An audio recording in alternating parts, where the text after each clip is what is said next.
Hello again and welcome to this month's health blog. This month my topic is Buried Alive. Now I'm continuing with the series I started last month when we looked together at the idea that stress may be killing you.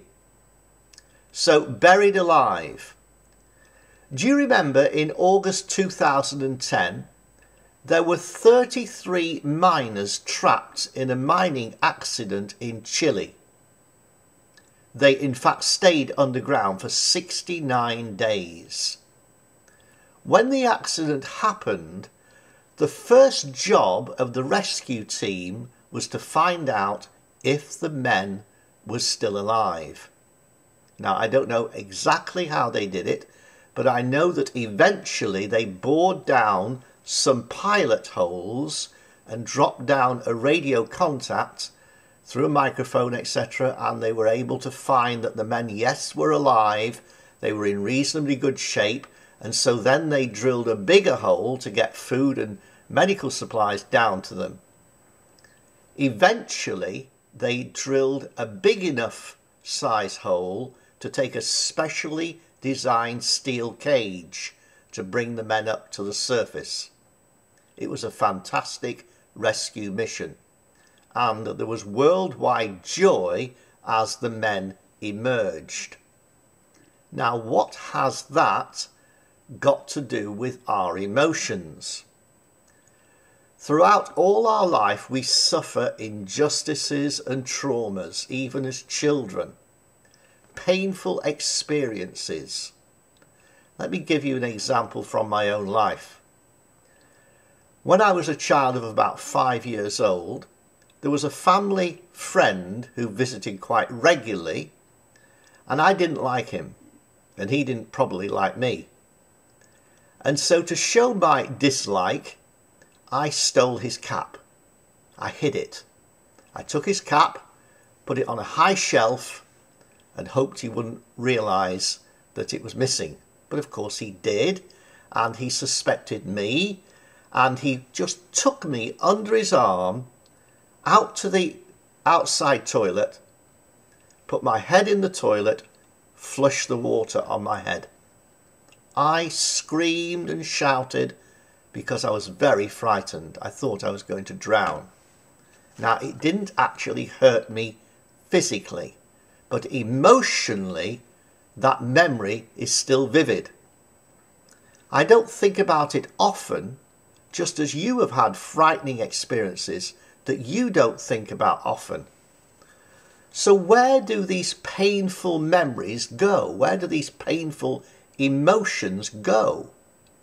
Well, just like with the miners, they had to think, where are they? They had to be located. We have to locate these painful emotions. They are definitely alive. You can think back to painful things that have happened to you, and the memory is probably still vivid. So they are alive. They've been buried alive. But where? Well, in fact, they are in our subconscious. Now, the process of burying emotions is an unconscious thing. We don't realise that we're doing it.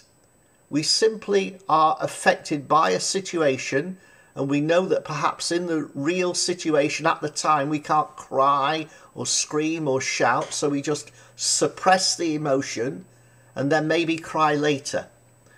But the memory of that emotional trauma gets buried, and we do it without realising it. The term is to stuff the emotions. We stuff them into our subconscious, into the closet of our soul. Now, if you have a wardrobe or a closet and you don't want certain items and you just put them in the closet, close the door, but then when you open the wardrobe door again, things fall out because you've got so much in there that unwanted objects just fall out when you next open the doors, usually when you don't want them to. They're all over the floor. Now, if the process of stuffing emotions or repressing emotions and burying them is unconscious, How can we tell if we've done it? Well, here are some of the symptoms. Firstly, ask yourself, do you have an explosion of anger over a very small irritation? Somebody cuts you in traffic or makes you wait too long in a supermarket queue. If we have an over-exaggerated response to just everyday situations, that is indicative that we have buried painful emotions. Do you have flashbacks just going back in memory? You're suddenly thinking about something painful, or maybe a nightmare. Maybe you've gone through a divorce or abuse or separation, other things like that. Painful memories. Do you have nightmares or flashbacks about those things? Are you someone who must have everything perfect in order that no one can criticize you? And if you fail, you're so used to being criticized, you must get everything perfect. Are you like that? That's a sign of having buried emotions. Do you have low self-esteem? You criticize yourself for very small things, minor faults. We all have flaws in our character. Do you say, oh, I'm so stupid? You're not so stupid. You just over-exaggerate the fact you made a little tiny mistake. Is it hard for you to accept a compliment? Again, these are signs of buried, painful emotions. Are you cynical and you don't trust other people's motives? Do you criticize others to avoid being hurt yourself?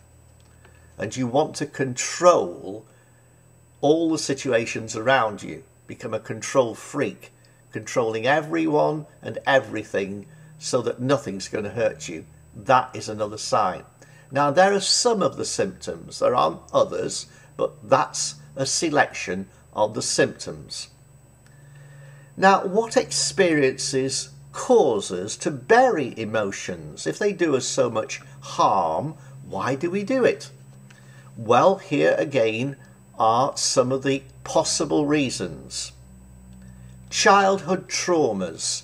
Maybe you were abused as a child, verbally, physically, emotionally, or even sexually.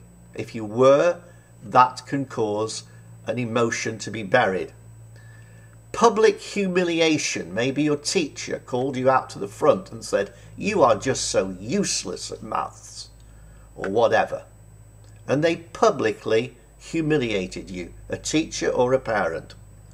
Or maybe a parent rejected you. You ran to them for a cuddle and they just didn't give you that cuddle that you needed. Parents who are too strict and rigid and show little affection for their children often cause children to bury their emotions. Children need cuddling and understanding. A divorce or marital separation, constant money worries, extreme poverty, or always moving house. These unsettle a child.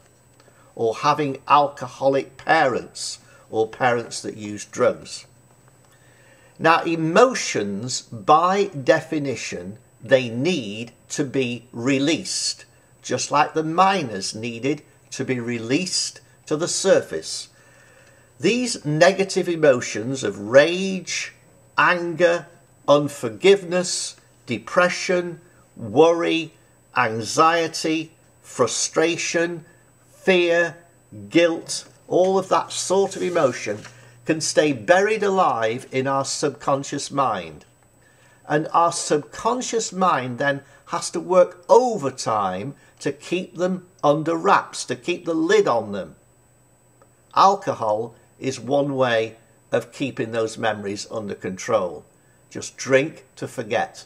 That's what many people think. They just go down to the pub, get some wine or some beer and just drink until they don't remember anymore. They just forget all their troubles. They have got buried emotions, but they don't want to remember, so they drink or use drugs. Now, over the next few health blogs, I'll be examining in detail what kind of toxic emotion has an effect upon different parts of our bodies. Our intestines can suffer, our heart can suffer. So all of these toxic things, these emotions that have been buried, they are going to affect us. And next month I'll start with anger, rage and hostility. These emotions are probably the most devastating with respect to their physical effect upon us. So join me next month. Until then, God bless you and thanks for listening.